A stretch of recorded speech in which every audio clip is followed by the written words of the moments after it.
السلام علیکم ورحمۃ اللہ وبرکاتہ. وعلیکم السلام ورحمۃ اللہ وبرکاتہ. نحمده ونصلی علی رسولہ الکریم. اما بعد فاعوذ باللہ من الشیطان الرجیم. بسم اللہ الرحمن الرحیم. رب اشرح لی صدری ویسر لی امری واحلل عقدۃ من لسانی یفقهوا قولی. لقد من الله على المؤمنين إذ بعث فيهم رسولا من أنفسهم يتلو عليهم آياته ويزكيهم ويعلمهم الكتاب والحكمة وإن كانوا من قبل لفي ضلال مبين. یقیناً اللہ نے مومنوں پر احسان کیا جب انہی میں سے ایک رسول ان میں بھیجا. وہ انہیں اللہ کی آیات پڑھ کر سناتا ہے اور ان کا تزکیہ کرتا ہے اور انہیں کتاب و حکمت کی تعلیم دیتا ہے، اور یقیناً اس سے پہلے وہ کھلی گمراہی میں تھے. قرآن مجید کی تلاوت اور سماعت کرتے وقت اپنی نیت کی تجدید کر لیں کہ ہم یہ کام صرف اور صرف اللہ کی رضا کے لیے کر رہے ہیں، ہدایت کی نیت سے، اللہ کی رحمت اور برکت پانے کے لیے، شفا کی نیت سے، اور اس لیے کہ اللہ سبحانہ تعالیٰ کا قرب حاصل ہو، اور اس لیے تاکہ میں اللہ کے خاص بندوں میں شامل ہو جاؤں. میں قرآن اس لیے پڑھوں کہ مجھے جہنم سے نجات ملے اور اللہ کی جنتوں میں بس سکوں. قرآن مجید کو دیکھنا بھی عبادت، اس کا پڑھنا بھی عبادت، اس کا سننا بھی عبادت. تو آئیے ہم ان نیتوں کے ساتھ قرآن مجید کا مطالعہ کرتے ہیں. توجہ کے ساتھ سنیے، کیونکہ جو لوگ توجہ کے ساتھ سنتے ہیں قرآن ان کے دلوں پر اثر کرتا ہے، اور جب دل بدل جاتا ہے تو انسان کا عمل بدلنے میں مشکل نہیں ہوتی. تلاوت سے، قرآن کے معنی سننے سے ایمان میں اضافہ ہوتا ہے، اللہ پر توکل میں اضافہ ہوتا ہے، نیک عمل کرنے کی طرف رغبت ہوتی ہے، اس سے دلی سکون حاصل ہوتا ہے، اور انسان پھر قرآن کو پوری زندگی کے لیے دوست بنا لیتا ہے. آج ہم سورۃ النساء سے آغاز کریں گے. سورۃ النساء مدنی سورت ہے، مدینہ میں نازل ہوئی ہے. اس کی آیات کی تعداد 176 ہے. مصحف میں ترتیب کے لحاظ سے یہ چوتھی سورت ہے. نزول کے اعتبار سے 92 نمبر سورت ہے. اس سورت کی وجہ تسمیہ کیا ہے؟ اس کا نام سورۃ النساء اس لیے رکھا گیا کیونکہ اس میں آنے والے اکثر احکام عورتوں سے متعلق ہیں. اس سورت کے خصائص میں سے یہ بات ہے کہ رسول اللہ صلی اللہ علیہ وسلم نے ایک صحابی ابن مسعود رضی اللہ عنہ سے اس سورت کی قرأت سنی. عبداللہ بن مسعود کہتے ہیں کہ رسول اللہ صلی اللہ علیہ وسلم نے مجھے فرمایا، مجھ پر سورۃ نساء کی قرأت کرو. میں نے عرض کیا، میں آپ پر پڑھوں حالانکہ قرآن آپ پر نازل ہوا ہے؟ آپ نے فرمایا، میں دوسرے سے سننا چاہتا ہوں. چنانچہ میں نے قرأت کی حتیٰ کہ جب میں اس آیت فَكَيْفَ إِذَا جِئْنَا مِن كُلِّ أُمَّةٍ بِشَهِيدٍ پہ پہنچا تو میں نے دیکھا کہ آپ کی آنکھیں آنسوں سے بہہ رہی تھی. یعنی نبی صلی اللہ علیہ وسلم جن پر جبریل علیہ السلام قرآن مجید لے کر اترتے تھے، جب وہ قرآن کو سنتے تو ان کی آنکھیں بہتی تھی. آج ہم اپنے دلوں کا جائزہ لیں اور اپنے رویوں کو دیکھیں کہ قرآن ہم پر کس طرح اثر کرتا ہے. تو ہم آغاز سے شروع کریں گے آج سورۃ النساء کے. بسم اللہ الرحمن الرحیم. یا ایھا الناس اتقوا ربکم الذی خلقکم من نفس واحدۃ وخلق منها زوجها وبث منهما رجالا كثيرا ونساء واتقوا الله الذي تساءلون به والأرحام إن الله كان عليكم رقيبا. وآتوا اليتامى أموالهم ولا تتبدلوا الخبيث بالطيب ولا تأكلوا أموالهم إلى أموالكم إنه كان حوبا كبيرا. وإن خفتم ألا تقسطوا في اليتامى فانكحوا ما طاب لكم من النساء مثنى وثلاث ورباع فإن خفتم ألا تعدلوا فواحدة أو ما ملكت أيمانكم ذلك أدنى ألا تعولوا وآتوا النساء صدقاتهن نحلة فإن طبن لكم عن شيء منه نفسا فكلوه هنيئا مريئا ولا تؤتوا السفهاء أموالكم التي جعل الله لكم قياما وارزقوهم فيها واكسوهم وقولوا لهم قولا معروفا وابتلوا اليتامى حتى إذا بلغوا النكاح فإن آنستم منهم رشدا فادفعوا إليهم أموالهم ولا تأكلوها إسرافا وبدارا أن يكبروا ومن كان غنيا فليستعفف ومن كان فقيرا فليأكل بالمعروف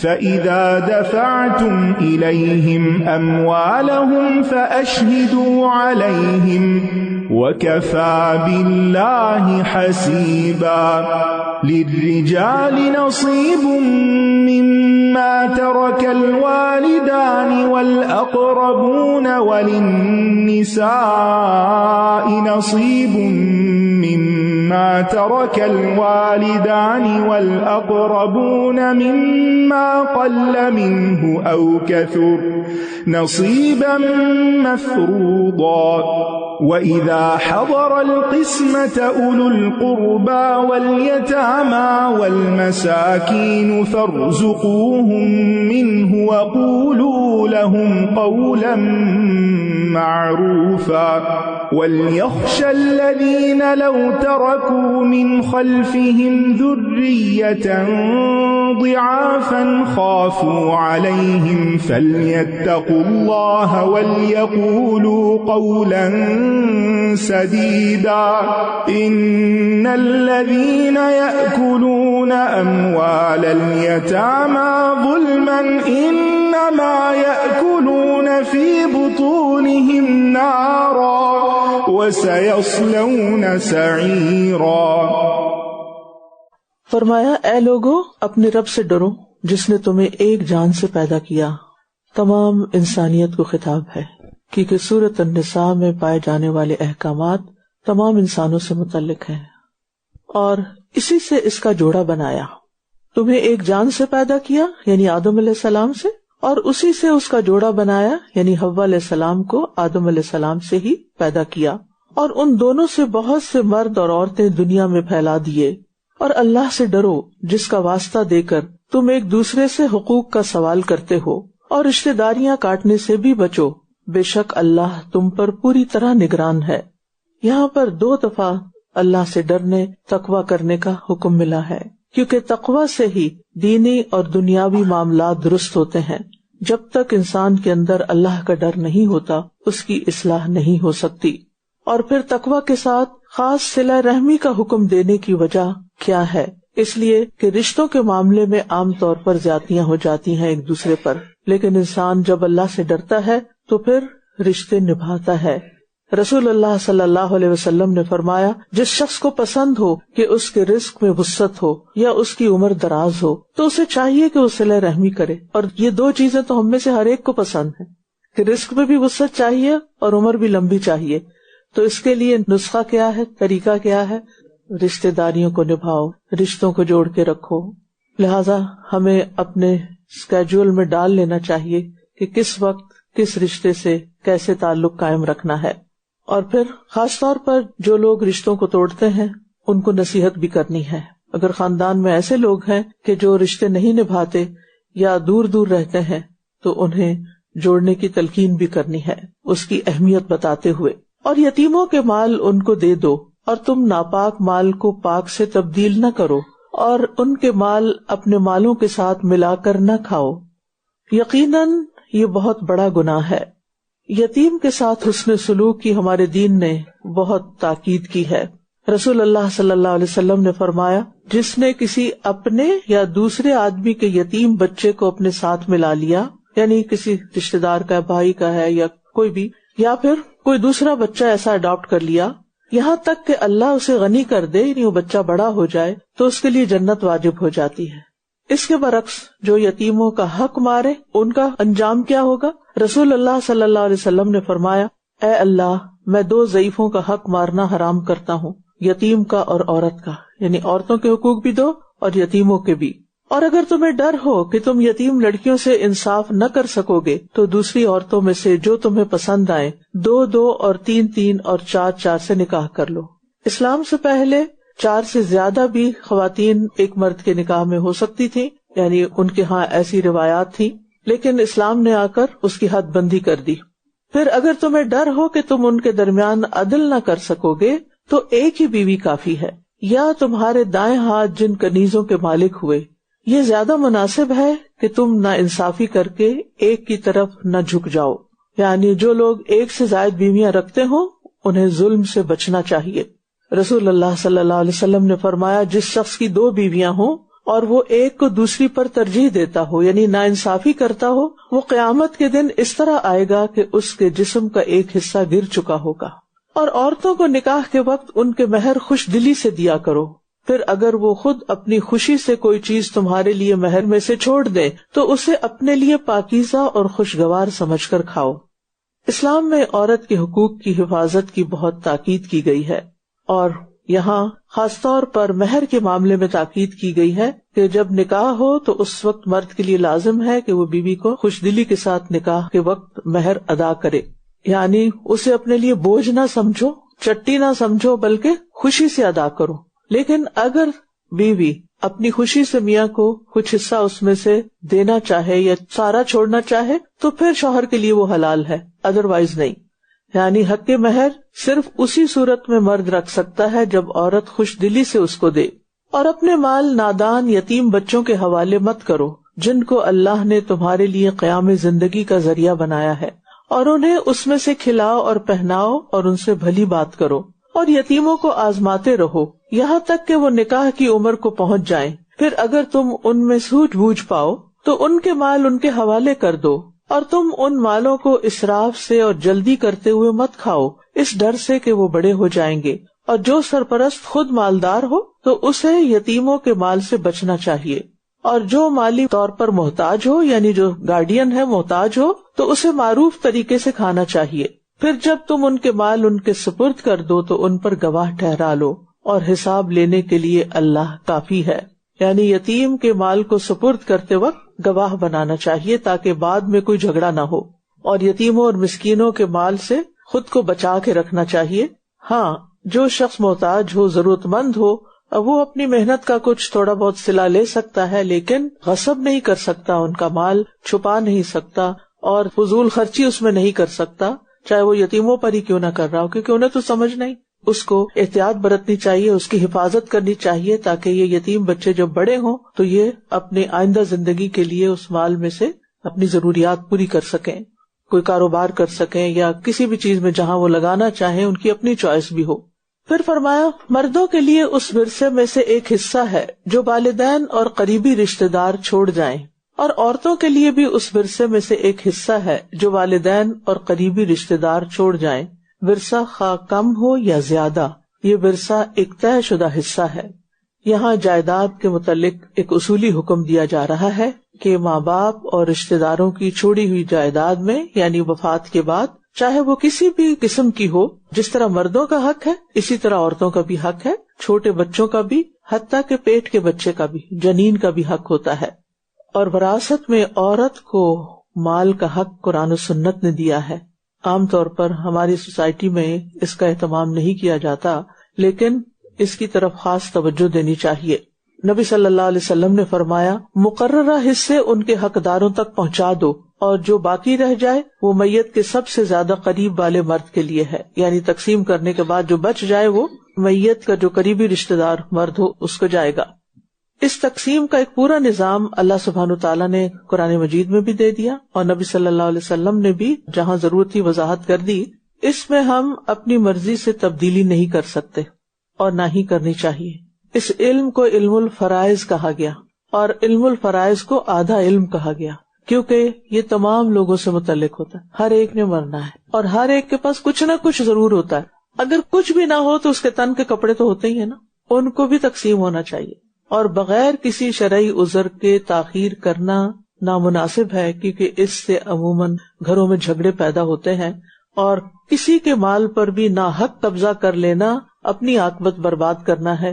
رسول اللہ صلی اللہ علیہ وسلم نے فرمایا، جو شخص ناحق کسی زمین پر ایک بالشت بھر قبضہ کر لیتا ہے، یعنی وہ اس کی نہیں، چاہے بیوی کی ہو، چاہے وہ بیٹی کا حصہ بنتا ہو یا کسی اور کا، اگر کسی نے وہ جبرن رکھ لی، چاہے وہ ایک بالشت ہی کیوں نہ ہو، اس کے گلے میں زمین کا وہ ٹکڑا 7 زمینوں سے لے کر طوق بنا کر ڈال دیا جائے گا، یعنی قیامت کے دن یہ اس کی سزا ہوگی۔ یہ احکامات اتنے سخت ہیں کہ جو اللہ سے ڈرتا ہو وہ کبھی بھی ان میں خیانت نہیں کر سکتا۔ اسی لیے ہم دیکھتے ہیں کہ اول دور میں لوگ اس بارے میں بڑے ہی محتاط ہوتے تھے۔ امام ابن الجوزی ایک روایت لکھتے ہیں کہ ایک نیک خاتون آٹا گوندھ رہی تھی کہ اچانک اسے اپنے شوہر کی وفات کی خبر پہنچی، تو اس نے اپنا ہاتھ اٹھا لیا، کہا یہ کھانا ہے جس میں ہمارے شریک پیدا ہو گئے ہیں، یعنی شوہر کا یہ مال جو اس وقت میں گوندھ رہی ہوں اب یہ صرف میرا نہیں رہا، اب اس کے حصے ہوں گے، اور جس کا حصہ ہے اس کو جائے گا۔ لیکن ہم اس بارے میں عموماً سنجیدگی کے ساتھ سوچتے نہیں ہیں۔ اور وراثت کی تقسیم کے وقت جب غیر وارث رشتہ دار اور یتیم اور مسکین موجود ہوں تو انہیں اس میں سے کچھ نہ کچھ دے دو، اور اگر نہ دے سکو تو ان سے بھلے طریقے سے بات کرو۔ یعنی جب مال تقسیم ہو رہا ہو اور وہ رشتہ دار جو وارث نہیں وہ بھی تعزیت کے لیے آئے ہوئے ہیں یا بیٹھے ہیں، تو اخلاقاً یعنی ان کا حصہ نہیں، یعنی کوئی لیگل رائٹ نہیں، لیکن ہمارا دین بڑا ہی وسعت والا ہے کہ سب کا لحاظ رکھو، کچھ نہ کچھ انہیں بھی دے دو تاکہ ان کا دل اچھا ہو جائے۔ یعنی انسان جب دیکھتا ہے کہ دوسروں کو بہت کچھ مل رہا ہے اور مجھے کچھ نہیں مل رہا تو دل میں ایک حسرت سی آتی، تو اس کا بھی خیال رکھا گیا۔ اور ان لوگوں کو جو وراثت کی تقسیم میں ناانصافی کریں، ڈرنا چاہیے کہ اگر وہ خود اپنے پیچھے ناتواں اولاد چھوڑ جاتے تو انہیں ان کے بارے میں کتنا اندیشہ لاحق ہوتا، لہٰذا انہیں چاہیے کہ وہ اللہ سے ڈریں اور درست بات کریں۔ بے شک وہ لوگ جو یتیموں کے مال ظلم کرتے ہوئے کھا جاتے ہیں، یقیناً یہ اپنے پیٹوں میں آگ بھر رہے ہیں اور عنقریب یہ بھڑکتی ہوئی آگ میں جلیں گے۔ یعنی اگر کسی نے بچے کے باپ کی وفات کے بعد اس کا مال جو حصہ بنتا تھا وہ اس کے حوالے نہ کیا اور خود رکھ لیا اور اس کو استعمال کیا تو گویا اس نے اپنے پیٹ میں آگ بھری۔ پھر آگے تقسیم کا قاعدہ بتا دیا گیا کہ مال تقسیم کیسے ہوگا۔ یوصیکم اللہ فی اولادکم للذکر مثل حظ الانثیین فإن کن نساء فوق اثنتین فلہن ثلثا ما ترک وإن كانت واحدة فلها النصف وَلِأَبَوَيْهِ لِكُلِّ وَاحِدٍ مِّنْهُمَا السُّدُسُ مِمَّا تَرَكَ إِن كَانَ لَهُ وَلَدٌ فَإِن لَّمْ يَكُن لَّهُ وَلَدٌ وَوَرِثَهُ أَبَوَاهُ فَلِأُمِّهِ الثُّلُثُ فَإِن كَانَ لَهُ إِخْوَةٌ فَلِأُمِّهِ السُّدُسُ من بعد وصية يوصي بها أو دين آباؤكم وأبناؤكم لا تدرون أيهم أقرب لكم نفعا فريضة من الله إن الله كان عليما حكيما وَلَكُمْ نِصْفُ مَا تَرَكَ أَزْوَاجُكُمْ إِن لَّمْ يَكُن لَّهُنَّ وَلَدٌ فَإِن كَانَ لَهُنَّ وَلَدٌ فَلَكُمُ الرُّبُعُ مِمَّا تَرَكْنَ من بعد وصية يوصين بها أو دين ولهن الربع مما تركتم إن لم يكن لكم ولد فإن كان لكم ولد فلهن الثمن مما تركتم من بعد وصية توصون بها أو دين وإن كان رجل يورث كلالة أو امرأة وله أخ أو أخت فلكل واحد منهما السدس فإن كانوا أكثر من ذلك فهم شركاء في الثلث من بعد وصية يوصى بها أو دين غير مضار وصية من الله والله عليم حليم تلك حدود الله ومن يطع الله ورسوله يدخله جنات تجري من تحتها الأنهار خالدين فيها وذلك الفوز العظيم ومن يعص الله ورسوله ويتعد حدوده يدخله نارا خالدا فيها وله عذاب مهين۔ اللہ تمہیں تمہاری اولاد کے بارے میں وصیت کرتا ہے، بیٹے کے لیے 2 بیٹیوں کے برابر حصہ ہے، پھر اگر میت کی وارث 2 سے زیادہ بیٹیاں ہوں تو ان کے لیے ترکے کا 2/3 ہے، اور اگر ایک ہی بیٹی وارث ہو تو اس کے لیے ترکے میں سے آدھا ہے، اور اگر اس میت کی کوئی اولاد ہو تو اس کے والدین میں سے ہر ایک کو ترکے کا 6واں حصہ ملے گا، اور اگر وہ صاحب اولاد نہ ہو اور اس کے وارث والدین ہی ہوں تو ماں کے لیے ترکے کا 3واں حصہ ہوگا، اور اگر اس میت کے بہن بھائی بھی ہوں تو اس کی ماں کے لیے 6واں حصہ ہوگا۔ یہ تقسیم میت کی وصیت پوری کر لینے کے بعد ہے جس کی وہ وصیت کر گئی، یا قرض کی ادائیگی کے بعد۔ تم نہیں جانتے کہ تمہارے والدین اور تمہاری اولاد میں سے کون فائدہ پہنچانے میں تم سے قریب تر ہے۔ یہ تقسیم اللہ کی طرف سے ایک فریضہ ہے، بے شک اللہ بہت علم والا، کمال حکمت والا ہے۔ تو گویا وراثت کی تقسیم اللہ کی طرف سے ایک فریضہ ہے۔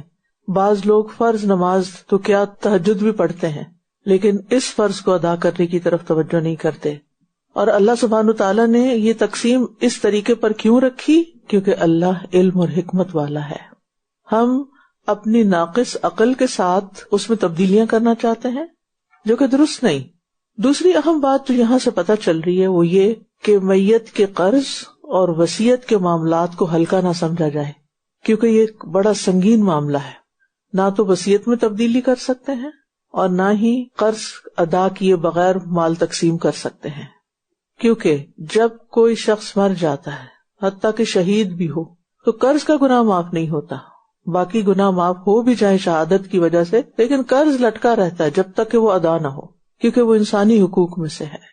انسان اپنی زندگی میں سخت ضرورت کے بغیر کسی سے قرض نہ لے، اور اگر لیا ہوا ہے تو فوراً پہلی فرصت میں اس کو ادا کرے، اور اگر کسی وجہ سے ادا نہیں کر سکتا تو اس کے لیے لکھے کہ کس سے اس نے کتنا قرض لیا ہے، اور یہ وصیت کر کے جائے کہ یہ قرض ادا کیا جائے، اور اس کے لیے اللہ تعالیٰ سے دعا بھی مانگتا رہے انسان۔ قرض کی ادائیگی کے لیے جتنی بھی مسنون دعائیں ہیں وہ ہم نے ایک کارڈ کے اندر چھاپ دی ہیں، آپ میں سے جو بھی سمجھتا ہو کہ وہ اپنے قرض کی ادائیگی میں اللہ کی مدد چاہتا ہے تو وہ ان مسنون دعاؤں کو پڑھے تو انشاءاللہ بہت فائدہ ہوگا۔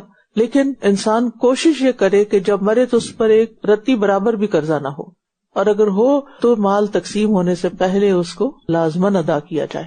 پھر فرمایا اور اگر تمہاری بیویاں صاحب اولاد نہ ہو، یعنی بیوی کا کوئی بچہ نہیں، تو ان کے ترکے میں تمہارے لیے آدھا حصہ ہوگا، یعنی بیوی بے اولاد فوت ہو گئی تو اس کی پراپرٹی کا آدھا شوہر کو مل جائے گا، پھر اگر ان کی اولاد ہو تو تمہارے لیے ان کے ترکے میں سے چوتھا حصہ ہوگا، وصیت پوری کرنے کے بعد جو وہ کر جائیں یا ادائیگی قرض کے بعد۔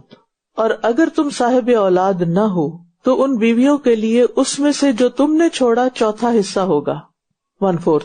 پھر اگر تمہاری اولاد ہو تو ان کے لیے ترکے میں سے 8واں حصہ ہوگا، وصیت پوری کرنے کے بعد جو وصیت تم کر جاؤ یا قرض کی ادائیگی کے بعد۔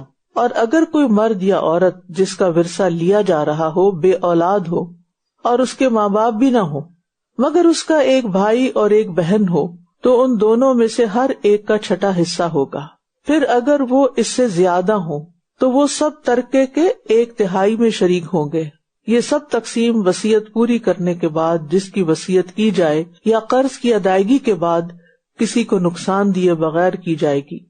یہ اللہ کی طرف سے ایک وصیت ہے، یعنی تاکیدی حکم ہے، اور اللہ خوب جاننے والا بہت بردبار ہے۔ یہ اللہ کی حدود ہیں، اور جو کوئی اللہ اور اس کے رسول کی اطاعت کرے گا وہ اسے ایسے باغات میں داخل کرے گا جن کے نیچے نہریں بہتی ہیں، وہ ان میں ہمیشہ رہنے والے ہیں، اور یہ بہت بڑی کامیابی ہے۔ اور جو کوئی اللہ اور اس کے رسول کی نافرمانی کرے گا اور اس کی مقررہ حدود سے تجاوز کرے گا وہ اسے آگ میں داخل کرے گا جس میں وہ ہمیشہ رہے گا، اور اس کے لیے رسوا کن عذاب ہے۔ وراثت کے احکامات اللہ کی طرف سے آئے ہیں، یہ ایک نعمت ہے۔ اگر ماں باپ کو خود ڈیسائیڈ کرنا ہوتا تو اپنے ہی بچے ماں باپ سے ناراض ہو جاتے۔ اب اگر ان کو یہ فیل ہو کہ ہمارے حق میں کچھ کمی ہو گئی ہے یا ہمیں اور ملنا چاہیے تھا، تو وہ یہ سوچ کر اگر ان کے اندر ایمان ہے مطمئن رہیں گے کہ یہ تو اللہ کا حکم ہے، والدین نے زیادتی نہیں کی ہمارے ساتھ، کوئی فیوریٹزم نہیں ہوا، اللہ کے حکم کے مطابق ہمیں ملا ہے اور ہم اس پر راضی۔ سوچئے اگر یہ کام صرف ہم پر چھوڑ دیا جاتا تو کتنی مشکلات ہوتی۔ اور پھر یہ کہ وارثوں کے درمیان انصاف کرنے کو معمولی نہیں سمجھنا چاہیے، کیونکہ ناانصافی اور ظلم اللہ کی نافرمانی ہے، اس کے رسول کی نافرمانی ہے، اللہ کی حدود کو توڑنا ہے، اور ان نافرمانیوں اور حدود توڑنے کی سزا کیا ہے؟ یدخلہ نارا، یعنی حکم کس کو دیا جا رہا ہے؟ ایمان والوں کو۔ ظاہر یہ اسلامی قانون وراثت ہے، اور اگر ایمان والے اس حکم پر عمل نہیں کرتے تو پھر اپنی آخرت برباد کر رہے ہیں۔ یعنی جو شخص وارثوں کے درمیان انصاف کو معمولی سمجھتا ہے اور انصاف نہیں کرتا تو قیامت کے دن اسے سخت سزا بھگتنی ہوگی، اور آپ دیکھیں کہ اس کو ذلت کا سامنا ہوگا۔ وَلَهُ عَذَابٌ مُهِينٌ، صرف عذاب نہیں، عذاب مہین، رسوا کن عذاب۔ اور ویسے بھی ہمیں اللہ کی جتنی بھی حدود ہیں ان میں احتیاط برتنی چاہیے، ان حدوں کے قریب بھی نہیں جانا چاہیے، ان حدوں کو توڑنا نہیں چاہیے، ان حدوں کو پھلانگنا نہیں چاہیے۔ جہاں اللہ نے روکا ہے وہاں رک جانا چاہیے۔ واللاتی یأتین الفاحشة من نسائکم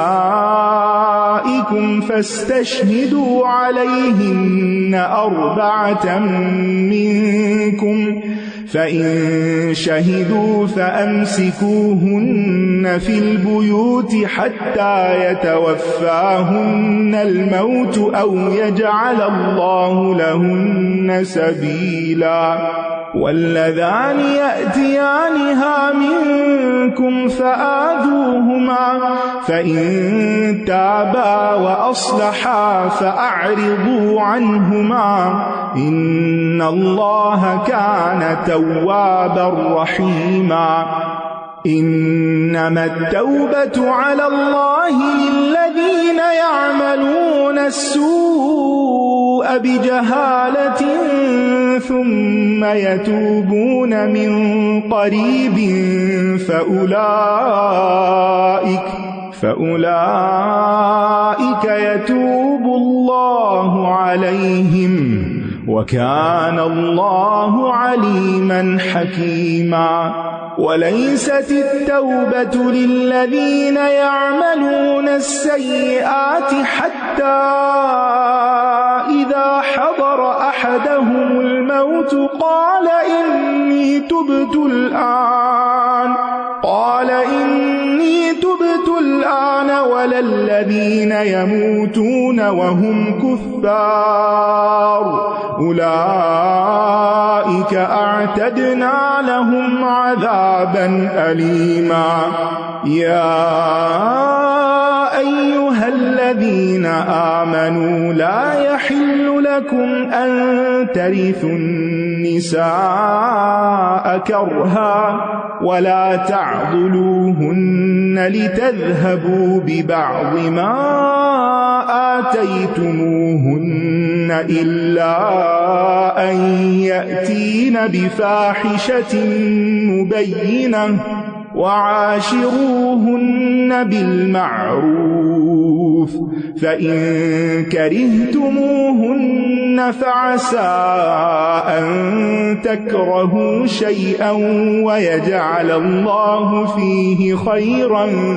كثيرا وإن أردتم استبدال زوج مكان زوج وآتيتم إحداهن قنطارا فلا تأخذوا منه شيئا أتأخذونه بهتانا وإثما مبينا وكيف تأخذونه وقد أفضى بعضكم إلى بعض وأخذن منكم ميثاقا غليظا ولا تنكحوا ما نكح آباؤكم من النساء إلا ما قد سلف إنه كان فاحشة ومقتا وساء سبيلا۔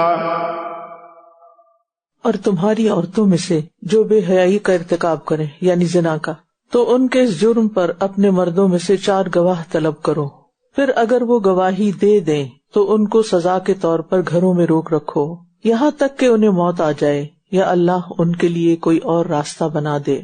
یہ زنا کی سزا کا ابتدائی حکم ہے، اور اس میں آپ دیکھ رہے ہیں کہ 4 گواہوں کی بات کی گئی ہے۔ ایسے نہیں کہ کوئی بھی اٹھ کے کسی عورت پر کوئی الزام لگا دے، اگر کوئی لگائے گا تو خود پھر اس کے لیے 80 کوڑے ہیں۔ اور تم میں سے وہ 2 مرد جو اس برائی کا ارتکاب کریں تو ان دونوں کو ایذا دو، پھر اگر وہ دونوں توبہ کر لیں اور اصلاح کر لیں تو ان سے اعراض برتو، بے شک اللہ بہت توبہ قبول کرنے والا نہایت رحم کرنے والا ہے۔ تو اس سے یہ پتہ چلتا ہے کہ اسلام میں جو حدود قائم کی گئی ہیں ان کا لحاظ رکھنا ضروری ہے، اور اگر کوئی ان حدود کو پھلانگتا ہے اور اس سے معاشرے کے اندر فساد ہوتا ہے تو پھر اس کا حل بھی بتایا گیا ہے۔ اوپر جہاں پر عورتوں کے ساتھ احسان کرنے، ان کو وراثت میں حصہ دلانے، ان کے مہر ادا کرنے کی بات کی گئی، یہاں ان کو ڈسپلن کرنے کی بھی بات کی گئی ہے۔ بہرحال زنا کی یہ سزائیں جو ہیں یہ منسوخ ہو چکی ہیں، ان کے بارے میں سورۃ النور میں واضح ہدایات آئیں گی۔ فرمایا بے شک اللہ کے ذمہ تو ان لوگوں کی توبہ قبول کرنا ہے جو جہالت اور نادانی کی وجہ سے برائی کا ارتکاب کرتے ہیں، پھر جلد ہی موت سے پہلے توبہ کر لیتے ہیں، تو یہی وہ لوگ ہیں جن پر اللہ مہربان ہوتا ہے، اور اللہ بہت علم والا خوب حکمت والا ہے۔ بندے کی توبہ قبول کرنا اللہ نے اپنے ذمہ لے لیا ہے، کسی اور کے ہاتھ میں نہیں رکھا۔ انما التوبۃ علی اللہ، یعنی ایسے لوگوں کی توبہ قبول کرنا یہ اللہ کے ذمہ ہے، ورنہ اللہ تعالیٰ پر کوئی چیز لازم نہیں کہ وہ ضرور کرے، لیکن اللہ نے بندوں پر مہربانی کرتے ہوئے ان کو توبہ کا شوق دلایا ہے، موٹیویٹ کیا ہے کہ اگر تم توبہ کرو گے تو یہ میری ذمہ داری ہے کہ میں تمہاری توبہ قبول کروں گا۔ تو سوال یہ پیدا ہوتا ہے کہ اگر کوئی جانتے بوجھتے گناہ کر کے توبہ کرے تو کیا اس کی توبہ قبول ہو جائے گی؟ کیونکہ اوپر تو آیا نا کہ جہالت اور نادانی کی وجہ سے، تو بات یہ ہے کہ کوئی بھی گناہ کرنے والا دراصل جہالت کا ثبوت دے رہا ہوتا ہے، کیونکہ وہ گناہ کے انجام سے بے خبر ہو کر گناہ کرتا ہے۔ تو جب بھی وہ توبہ کرے گا، چاہے جان بوجھ کے کیا گناہ یا پھر انجانے میں ہو گیا، غلطی سے ہو گیا، لیکن اگر وہ شرمندہ ہو گیا اپنی غلطی پر، اللہ کی طرف پلٹ آیا، اپنی اصلاح کر لی، اللہ سے معافی مانگ لی، تو اللہ تعالیٰ کا وعدہ ہے کہ وہ معاف فرما دے گا۔ یعنی صحابہ کا اس پر اجماع ہے کہ ہر گناہ کے پیچھے جہالت ہوتی ہے، تو اس لیے اس آیت سے مراد صرف چند مخصوص قسم کے گناہگار نہیں بلکہ کوئی بھی گناہگار۔ اور نہیں توبہ قبول ہوتی ان لوگوں کی جو برے عمل کرتے رہتے ہیں، یہاں تک کہ جب ان میں سے کسی ایک کو موت آتی ہے تو وہ کہتا ہے بے شک میں اب توبہ کرتا ہوں، تو اس وقت پھر توبہ نہیں قبول ہوتی۔ اور نہ ہی توبہ قبول ہوتی ہے ان لوگوں کی جو کفر کی حالت میں مر جاتے ہیں، یہی وہ لوگ ہیں جن کے لیے ہم نے دردناک عذاب تیار کر رکھا ہے. موت کا وقت کسی کو معلوم نہیں، نہ جانے کب آ جائے. اس لیے انسان کو توبہ کو مؤخر نہیں کرنا چاہیے، پوسٹ پون نہیں کرنا چاہیے کہ حج پہ جائیں گے تو توبہ کر لیں گے، رمضان آئے گا تو معافی مانگ لیں گے، کسی خاص موقع پر ہی سب کر لیں گے.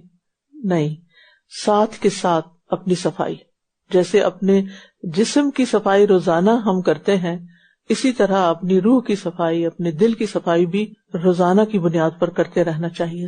ہر روز استغفار کرنا چاہیے، اللہ تعالیٰ سے معافی مانگنی چاہیے اور اس بارے میں تاخیر نہیں کرنی چاہیے. پھر فرمایا، اے لوگو جو ایمان لائے ہو، تمہارے لیے حلال نہیں کہ تم زبردستی بیوہ عورتوں کے وارث بن بیٹھو، اور نہ ہی انہیں ناپسند ہونے کے باوجود اس لیے روک رکھو کہ تم نے انہیں جو مہر دیا ہے اس کا کچھ حصہ واپس لے لو، مگر یہ کہ وہ کھلی بے حیائی کا ارتکاب کریں، اور ان کے ساتھ بھلے طریقے سے گزر بسر کرو.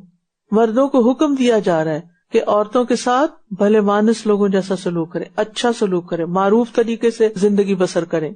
پھر اگر تم انہیں ناپسند کرتے ہو، یعنی بعض اوقات ایسا ہوتا ہے نا کہ بیوی کے رویے کی وجہ سے شوہر اس کو سخت ناپسند کرتا ہے، تو بھی صبر کرنے کا حکم دیا گیا. پھر بھی تم اپنے فرائض ادا کرتے رہو، بیوی کا حق دیتے رہو. ہو سکتا ہے کہ ایک چیز تمہیں ناپسند ہو اور اللہ اسی میں بہت سی بھلائی ڈال دے. کچھ چیزوں کو برداشت کرنا بڑا ہی مشکل ہوتا ہے اور ان پر صبر کرنا پڑتا ہے، اور انسان اگر صبر کر لیتا ہے تو اللہ تعالیٰ اسی میں سے کوئی خیر نکال دیتا ہے. اور خاص طور پر اگر کوئی خاتون مومن ہے اور اللہ کی اطاعت گزار ہے، اس کے اندر اور بہت سی خوبیاں ہیں، لیکن خاوند کا دل خوش کرنا نہیں جانتی، تو ایسی صورت میں بھی کیا حکم دیا گیا؟ نبی صلی اللہ علیہ وسلم نے فرمایا، کوئی مومن اپنی مومنہ بیوی سے بغض نہ رکھے. اگر اسے اس کی کوئی ایک عادت ناپسند ہوگی تو دوسری پسند بھی ہوگی، تو دوسرے کی خوبیوں پر نظر رکھو. اور اس میں عام طور پر شیطان کا بڑا ہاتھ ہوتا ہے میاں بیوی کے تعلقات خراب کرنے میں. لہٰذا بیوی کے بارے میں اگر کسی قسم کا کوئی وسوسہ آ رہا ہے، کیونکہ بعض اوقات تعلقات شک کی بنا پہ خراب ہو جاتے ہیں، مرد حضرات اپنی بیویوں پر شک کرتے ہیں اور وہ شک ان کی زندگی حرام کر دیتا ہے. تو ایسے وسوسوں سے بچنے کے لیے اپنے آپ کو اللہ کی حفاظت میں دیں، اللہ کی پناہ طلب کریں، اور دوسروں کے اندر خیر کے پہلو کو مد نظر رکھیں، ہمیشہ دوسروں کی خیر دیکھیں. وَعَسَىٰ أَن تَكْرَهُوا شَيْئًا وَيَجْعَلَ اللَّهُ فِيهِ خَيْرًا كَثِيرًا. ہم میں سے ہر شخص کی زندگی میں کچھ لوگ، کچھ چیزیں، کچھ کام ہمیں پسند نہیں ہوتے. کوئی نہ کوئی چیز ایسی ہوتی ہے کہ جس پر دل تنگ ہو رہے ہوتے ہیں، لیکن چونکہ یہ زندگی امتحان ہے، لہٰذا ایسے مواقع پر ہمیں صبر کی ضرورت ہے کہ صبر کریں اور اس شر کے اندر بھی خیر تلاش کریں. اور اگر تم ایک بیوی کی جگہ دوسری بیوی بدل کر لانے کا ارادہ کر لو اور تم نے ان میں سے کسی کو ڈھیروں مال بھی دے رکھا ہو تو اس میں سے کچھ بھی واپس مت لو، یعنی تحفے دے کر واپس نہیں لے سکتے. کیا تم بہتان لگا کر اور کھلے گناہ سے اس کو لوگے؟ یعنی یہ ایک صورت ہے جس میں اگر بیوی سے کوئی ایسا گناہ سرزد ہوتا ہے، یعنی بہت بے حیائی پر مبنی، تو اس صورت میں پھر شوہر کو حق ہے کہ وہ واپس لے لے، لیکن ادروائز نہیں. اور تم اس مہر کو کس طرح واپس لے سکتے ہو جبکہ تم ایک دوسرے سے صحبت کر چکے ہو اور وہ عورتیں تم سے پختہ عہد لے چکی ہیں. یعنی نکاح کے موقع پر، نکاح جو ہے ایک کانٹریکٹ ہوتا ہے جس میں دونوں ایک دوسرے کے حقوق و فرائض ادا کرنے کا وعدہ کرتے ہیں. اور تم ان عورتوں سے نکاح نہ کرو جن سے تمہارے باپ نکاح کر چکے ہوں سوائے اس کے جو پہلے گزر چکا. یقیناً یہ ایک بے حیائی کا کام، قابل نفرت بات اور بہت ہی برا راستہ ہے. حرمت علیکم امہاتکم وبناتکم واخواتکم وعماتکم وخالاتکم وبنات الاخ وبنات الاخت وامہاتکم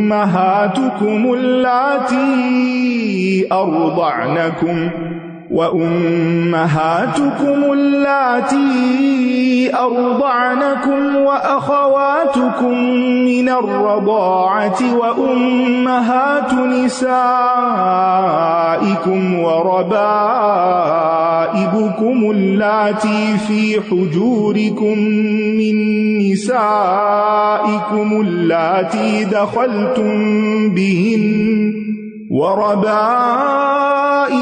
اللاتي في حجوركم من نسائكم اللاتي دخلتم بهن فإن لم تكونوا دخلتم بهن فلا جناح عليكم وحلائل أبنائكم الذين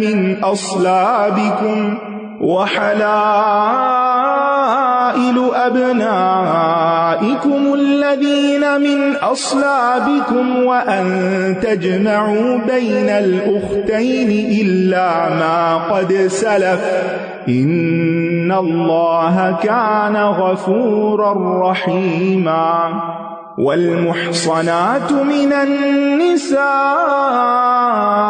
إلا ما ملكت أيمانكم كتاب الله عليكم وأحل لكم ما وراء ذلكم أن تبتغوا بأموالكم محصنين غير مسافحين فما استمتعتم به منهن فآتوهن أجورهن فريضة ولا جناح عليكم فيما تراضيتم به من بعد الفريضة إن الله كان عليما حكيما ومن لم يستطع منكم طولا أن ينكح المحصنات المؤمنات فمما ملكت أيمانكم من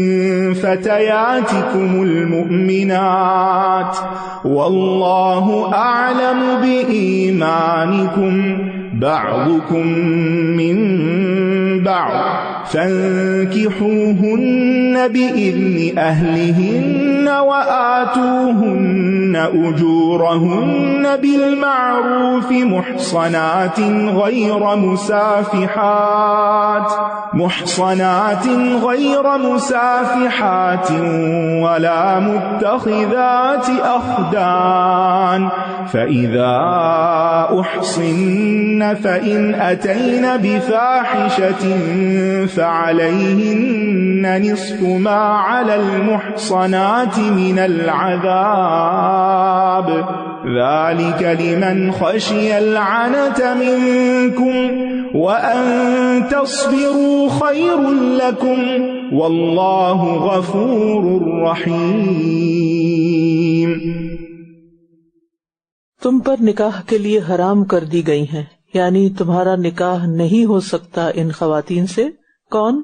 تمہاری مائیں اور تمہاری بیٹیاں اور تمہاری بہنیں اور تمہاری پھوپھیاں اور تمہاری خالائیں اور تمہارے بھائیوں کی بیٹیاں یعنی بھتیجیاں اور تمہاری بہنوں کی بیٹیاں یعنی بھانجیاں اور تمہاری وہ مائیں جنہوں نے تمہیں دودھ پلایا ہو اور تمہاری رضائی بہنیں اور تمہاری بیویوں کی مائیں یعنی ساس اور تمہاری وہ زیر پرورش بیٹیاں جو تمہاری ان بیویوں میں سے ہیں جن سے تم دخول کر چکے ہو، یعنی ایک عورت جس کی شادی پہلے کسی اور مرد سے ہوئی اور اس سے بیٹی پیدا ہوئی، پھر طلاق ہو گئی یا وہ فوت ہو گیا، اس عورت نے دوسرے مرد سے شادی کی.